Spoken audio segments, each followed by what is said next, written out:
வணக்கம் கடவுளூர் டிவியில் இருக்கிற லட்சுமண அன்பு வணக்கங்கள். இப்போ நம்ம பார்க்க போகிறது வார ராசி பலன் 29ஆம் தேதியிலேருந்து 5ஆம் தேதி வரை எப்படி இருக்குன்னு பார்ப்போம். ஸோ எப்போதுமே சொல்கிறதான் லக்னத்துக்கு பாருங்கள், ராசிக்கு பார்ப்பது லக்னத்துக்கு பார்க்க ரொம்ப சூப்பராக இருக்கும். உதாரணமாக ஒரு மகர லக்னம் விருச்சிக ராசினா நீங்கள் விருச்சிக ராசிக்கான பலன்களை பார்க்குறது மகர ராசிக்கான பலன்களை பார்க்கும்போது ரொம்ப சூப்பராக இருக்கும். அதே நேரத்தில் இதில் முதல்ல பொது பலன்கள் வரும். ஸோ அதுக்கப்புறம் தசாபுத்தி பலன்கள் வரும். ஸோ அந்த உங்களுடைய தசாபுத்தி என்னென்ன நடக்குதோ அதையும் மிங்கிள் பண்ணி பார்க்க ரொம்ப பர்ஃபெக்டாக இருக்குன்றது தான் உண்மையான விஷயம். ஸோ வச்சு பாருங்கள், ரொம்ப சூப்பராக இருக்கும். இந்த வீடியோட எண்டில் டிப் ஆஃப் த வீக் இருக்குது, மறக்காமல் பாருங்கள். மிதுன ராசி. ஸோ மிதுன ராசிக்கு எப்படி இருக்கும் அப்படின்போது உங்களுக்கு ராசி அதிபதி புதன் பார்த்தீங்கன்னா உங்களுக்கு 10லிருந்து அது நீச்சமாக இருக்கும். கொஞ்சம் தொழில் ரீதியான விஷயம், சின்ன அவமானங்கள் வருவதற்கான வாய்ப்பு, ரொம்ப கவனமாக இருக்கணும். அதே மாதிரி தாயார் சம்மந்தமான விஷயங்கள் கொஞ்சம் அம்மா கொஞ்சம் கேவலமாக பேச கொஞ்சம் ஒரு நம்ம ஸ்ட்ரெஸ் ஏற்றுறதுக்கான வாய்ப்பு, ரொம்ப கவனமாக இருக்கிற ஒரு காலமாக இருக்குது. அதே மாதிரி வீடு சொத்துக்கு சார்ந்த விஷயம், வண்டி வாகனம் சம்மந்தமாக சின்ன மன உளைச்சல் ஏற்படுவதற்கான வாய்ப்பு கொஞ்சம் பார்த்துருந்துக்கணும். அதுக்கப்புறம் பார்க்கும்போது உங்களுக்கு 2ஆம் அதிபதி சந்திரன். 2ஆம் அதிபதி சந்திரன் பார்த்திங்கன்னா நல்ல நிலையில் நல்லா சிறப்பாக இருக்குது. அது மட்டும் இல்லாமல் கொஞ்சம் ஒரு புதன் வியாழ் காலகட்டங்களில் மட்டும் கொஞ்சம் கேர்ஃபுல்லாக இருங்க. கொஞ்சம் அந்த சந்திராஷ்டமம் ஒரு விஷயம் இருக்கும். கொஞ்சம் மன உளைச்சல், குடும்பத்தில் கொஞ்சம் வாக்குவாதங்கள் வருவதற்கான கொஞ்சம் கவனமாக இருக்கணும். மற்றபடி 3ஆம் அதிபதியான சூரியன். 3ஆம் அதிபதியான சூரியன் பார்த்திங்கன்னா உங்களுக்கு 11ல் இருக்கும் நல்ல லாபங்கள், நல்ல ஏற்றங்களையும் கொடுக்கும். நல்ல ஒரு அங்கீகாரமான விஷயங்கள், நல்ல ஒரு மாற்றங்களை தருவதற்கான வாய்ப்பு, அதிகார பதவிகள் சில பேர் கிடைக்கிறதுக்கான வாய்ப்புலாம் ரொம்ப சிறப்பாக இருக்குது. ஸோ அது ஒரு நல்ல விஷயந்தான். அதுக்கப்புறம் பார்க்கும்போது உங்களுடைய வேலை சம்மந்தமான விஷயங்கள் நல்ல அங்கீகாரம் கிடைக்கும். ஸோ அதுவும் ரொம்ப சூப்பராக இருக்குது. அதுக்கப்புறம் உங்களுக்கு 5ஆம் அதிபதியான சுக்கிரன். 5ஆம் அதிபதியான சுக்கிரன் பார்த்திங்கன்னா உங்களுக்கு 11ல் இருக்கும்போது நல்ல லாபங்கள், நல்ல ஏற்றங்கள் தருவதற்கான வாய்ப்பு. கேதுடைய சாரத்தில் போகும்போது தாயோட உடல்நிலை சார்ந்த விஷயங்கள் நல்ல முன்னேற்றங்கள் ஏற்படுவதற்கான வாய்ப்புகள்லாம் ரொம்ப நல்லாயிருக்கும். மற்றபடி பார்த்திங்கன்னா மனைவியோ குழந்தைகள் இவங்கெல்லாம் கொஞ்சம் சிறுன்னு பேசுகிறது, கொஞ்சம் ஒரு டேர்ம்ஸ் அண்ட் கண்டிஷன் பேசுகிறதுக்கான வாய்ப்புலாம் கொஞ்சம் பார்த்து நடந்துக்கணும்.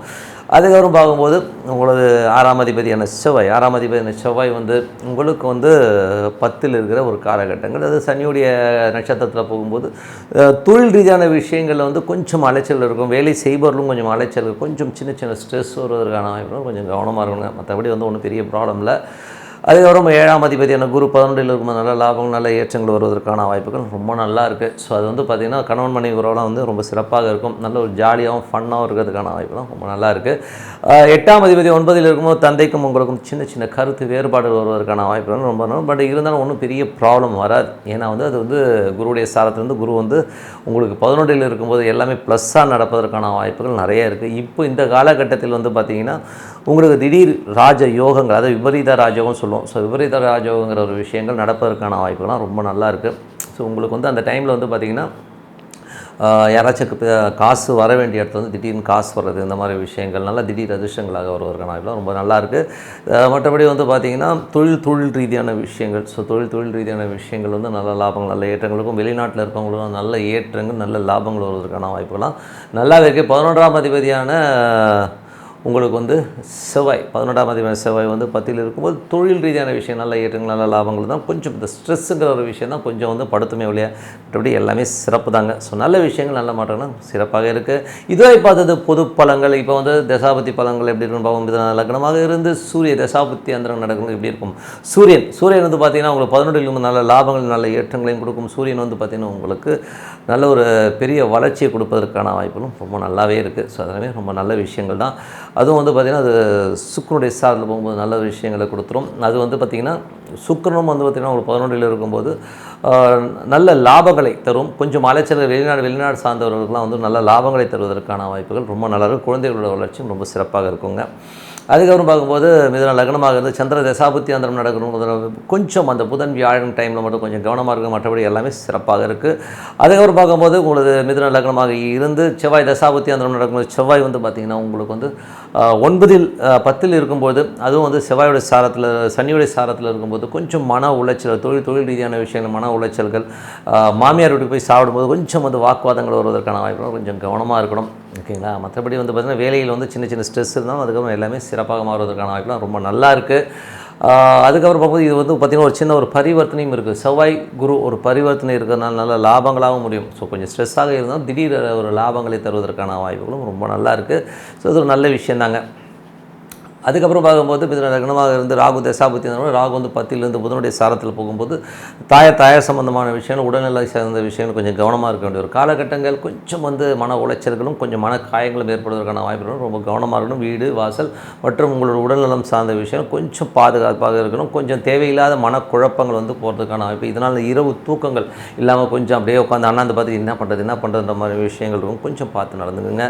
அதுக்கப்புறம் போது மிதுன லக்னமாக இருந்து குரு தசாபுத்தி அந்த நல்ல லாபங்கள் நல்ல ஏற்றங்கள் நிறைய மாற்றங்கள் வரும். ஸோ புதிய திட்டங்கள் புதிய விஷயங்கள்லாம் பண்ண ஆரம்பிப்பீங்க. அதெல்லாமே ரொம்ப நல்ல விஷயங்கள். அதுக்கப்புறம் பார்க்கும்போது உங்களது வேலை சம்மந்தமான விஷயம் பார்ட்னர்ஷிப் சம்மந்தமான விஷயம் ரொம்ப சிறப்பாக இருக்கும். அதுக்கப்புறம் பார்க்கும்போது உங்களுடைய மிதுன லக்னமாகிறது சனி தசாபுத்தி அந்தரம் நடக்கணும்னு பார்த்தீங்கன்னா சனி உங்களுக்கு வந்து பார்த்திங்கன்னா 9ல் இருக்கும்போது நல்ல லாபங்கள் நல்ல ஏற்றம் திடீர் அதிர்ஷ்டங்களையும் தருவதற்கான வெளிநாட்டில் இருக்கணும் பெரிய ஒரு பொருள் வரவை தருவதற்கான வாய்ப்புலாம் ரொம்ப சிறப்பாக இருக்குங்க. ஸோ அது ஒரு நல்ல விஷயந்தான். மிதுன லக்னமாக இருந்து புதன் தசாபுத்தி அந்தரம்னா கொஞ்சம் கேர்ஃபுல்லாக இருக்கணும். வேலை பிஸ்னஸ் பண்ணுறவங்க வந்து கொஞ்சம் கேர்ஃபுல்லாக இருக்கணும். சின்ன மன உளைச்சல் வருவதற்கான வாய்ப்பு தாயார் சார்ந்த விஷயங்கள் மன உளைச்சலை ஏற்படுத்தலாம். ஸோ கொஞ்சம் டென்ஷன் அம்மா ஏதாவது பேசணும் கண்டுக்காமல் விடுறது ரொம்ப நல்லதுங்க. மிதுன லக்னமாக இருந்து கேது தசாபுத்தி அந்தரம் நடக்கணும் வந்து கேது வந்து 4ல் இருந்து சந்திரனுடைய சாரத்தில் இருக்கும்போது கொஞ்சம் சொத்துக்களில் ஏதாவது லிட்டிகேஷன் இருந்தால் அதை கிளியர் பண்ணுறதுக்கான வாய்ப்புலாம் ரொம்ப நல்லா இருக்குது. கொஞ்சம் அந்த வாரத்தின் ஒரு புதன் வியாழன் நேரங்களில் மட்டும் கொஞ்சம் கவனமாக இருக்கணும். அந்த டைமில் வந்து பார்த்திங்கன்னா குழந்தைகள் சம்மந்தமான விஷயங்களில் கொஞ்சம் நம்ம ஸ்ட்ரெஸ் வருவதற்கான வாய்ப்புகள் கொஞ்சம் கவனமாக இருக்கக்கூடிய ஒரு காலகட்டங்களும் கொஞ்சம் பார்த்து நடந்துக்குங்க. அதுக்கப்புறம் வந்து மிதுன லக்னமாக இருந்து சுக்கிர தசாபுத்தி அந்தரம் நடக்கணும் நல்ல லாபங்கள் நல்ல ஏற்றங்கள் வருவதற்கான வாய்ப்புலாம் ரொம்ப சிறப்பாக இருக்குது. ஸோ நல்ல விஷயம் நல்ல மாற்றங்களாக இருக்கணும்னா பிரார்த்தனை பண்ணுங்கள். மனதார இறைவனை பிரார்த்தனை பண்ணும்போது கண்டிப்பாக அடுத்த லெவல் போகிறதுக்கான வாய்ப்பு ரொம்ப சிறப்பாக இருக்குது. Tip of the week. So tip of the வீக்கில் இந்த வாட்டி வந்து ஒரு டிஃப்ரெண்ட்டான ஒரு சப்ஜெக்ட் தான் பார்க்க போகிறோம். ஸோ என்ன மாதிரி சப்ஜெக்ட் அப்படின் போது இதுவரை வந்து பார்த்திங்கன்னா நிறைய இந்த ஜோதிட துணுக்குகள் இதெல்லாம் பார்த்தாலும் நம்ம தசாபுத்திங்கிற ஒரு விஷயம் தான் வந்து நமக்கு வந்து இந்த வாழ்க்கையை நிர்ணயம் பண்ணும். ஸோ இதுவரை வந்து ஒரு தசாபுத்தி எப்படி பார்ப்போம் லக்னத்தில் வந்து 5ஆம் அதிபதி 6ஆம் அதிபதி இந்த மாதிரி தொடர்புகள் இந்த மாதிரி விஷயங்களை தான் நம்ம பார்த்துட்டு வரோம். ஆனால் நான் உயர் எனது குருநாதர் திரு தங்கப்பாண்டியன் அவர்கள் வந்து ஒரு வித்தியாசமான ஒரு கோணத்தில் வந்து ஒரு தசாபுத்தியை பற்றி கொடுத்திருந்தார். ஸோ அதை பற்றி தான் நான் இதில் வந்து சொல்ல போகிறேன்.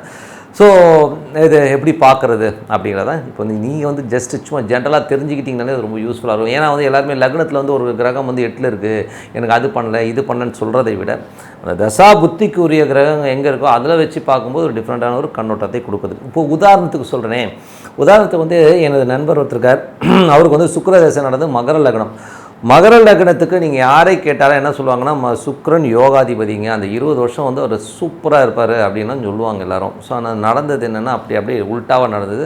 அவர் சுக்கிரனில் தான் நிறைய கஷ்டங்களை அனுபவிச்சார். எப்படின்னு சொல்கிறேன் ஏன்னா வந்து மகர லக்னத்தில் வந்து அவர் சுக்கிரன் இருக்கிற இடம் பார்த்திங்கன்னா அவருக்கு விருச்சிகத்தில் அமைஞ்சிச்சுங்க. ஸோ விருச்சிகத்தில் அமைஞ்சதுனால என்ன மாதிரி ஆச்சு அப்படின்போது தங்கப்பாண்டியன் சார் என்ன சொல்கிறாருன்னா நீங்கள் வந்து எங்கே கிரகம் இருக்கோ அதை எடுத்துக்கோங்க. இப்போது சுக்கிரன் வந்து இப்போ விருச்சிகத்திற்குனா விருச்சிகத்தை எடுத்துக்கிட்டு இப்போ தொழில் தேவைன்னு வைங்களேன் விருச்சிகத்துலேருந்து அப்படி எண்ணிட்டு போனீங்கன்னா விருச்சிகத்துக்கு 12 வந்து உங்களுக்கு வந்து துலாம் வரும். துலாம் கன்னி சிம்மம் தான் 10ஆம் வீடாக வரும். ஸோ அது 10ஆம் வீடாக சிம்மம் வரும்போது இந்த கிரகம் இருக்கிறதுலேருந்து எண்ணிட்டு 10ஆம் வீடு சிம்மம் வந்துருச்சு. அது லக்னத்துக்கு மகர லக்னத்துக்கு பார்த்தீங்கன்னா 8ஆம் வீடாக இருக்கும்.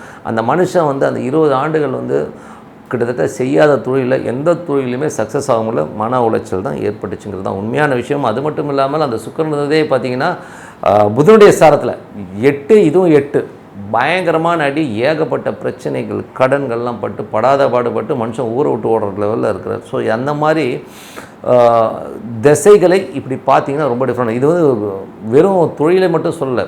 இதில் வந்து பார்த்திங்கன்னா திருமண வாழ்க்கை எப்படி இருக்கும் உங்களோட திசை. இப்போ சுக்கிரன் வந்து இப்போ உதாரணம் சொன்னால் இப்போ இதே ஜாதகத்தை எடுத்துக்கோமே சுக்கிரன் உங்களுக்கு வந்து விருச்சிகத்தில் இருக்கார். அப்படியே 7ல் பாருங்கள் 7 வந்து ரிஷபம் வந்து இல்லை மகர லக்னத்துக்கு 5ஆம் இடம் ஒன்றும் பெரிய ப்ராப்ளத்தை கொடுக்காது. ஏதாவது நெகட்டிவ் இடம்னா 6ஓ 8ஓ 12 கொஞ்சம் அந்த மன உளைச்சலும் டென்ஷனும் கொடுத்தும் அவருக்கு வந்து எந்த பிரச்சனையும் கூட பட் இருந்தாலும் சனி அங்கே வந்து ஒரு வக்கரமாக இருந்ததுனால சின்ன குறைகள் மனக்கசப்புகளை கண்டிப்பாக கொடுத்துருந்துங்க. குழந்தை சம்மந்தமான விஷயங்களில் கொஞ்சம் மனக்கசப்புகளை கொடுத்துருது. கொஞ்சம் வந்து அந்த மாதிரி சின்ன மனக்கசப்புகளை கொடுத்தனால வந்து அவருக்கு வந்து ஆனால் திருமண வாழ்க்கையில் பாதிப்பு வரல. பட் ஆனால் டென்ஷன்ஸும் மனக்கசப்பும் கண்டிப்பாக இருந்தது. ஸோ இந்த மாதிரி ஒவ்வொரு லிங்க்கும் வச்சு பார்க்கும்போது ஜென்ரலாக பார்க்குறத விட இப்போ பாருங்கள் மகர லக்னம் ஒருத்தட்ட ஒரு ஜோதிடத்தை போய் சொன்னீங்கன்னா சுக்கிர தசைனா ஆஹா பிரமாதம் யோகாதிபதியில் கொட்டிடுவாங்க. ஆனால் கொட்ட உலகம் ஒன்றும் இல்லைங்க அவங்க தலையில் தான் கொட்டிட்டார் ஓகேங்களா. ஸோ அதனால் அப்படி பார்க்கணுங்கிறது தான் உண்மையான விஷயம். ஸோ இன்னொரு நிகழ்ச்சியில் கண்டிப்பாக சந்திப்போம். உங்களுக்கு வந்து இந்த டிப் வந்து ரொம்ப பிடிச்சிருக்குன்னு நினைக்கிறேன். உங்களுக்கு விடைபெறுவது உங்கள் லட்சுமி நாராயணன். நன்றி, வணக்கம். கடவுள் அருள் டிவியை பார்த்தமைக்கு நன்றிகள். மேலும் இது போன்ற தகவல்களை தெரிந்து கொள்ள கடவுள் அருள் டிவியை சப்ஸ்கிரைப் செய்யுங்கள். மறக்காமல் பெல் ஐக்கானை கிளிக் செய்யுங்கள்.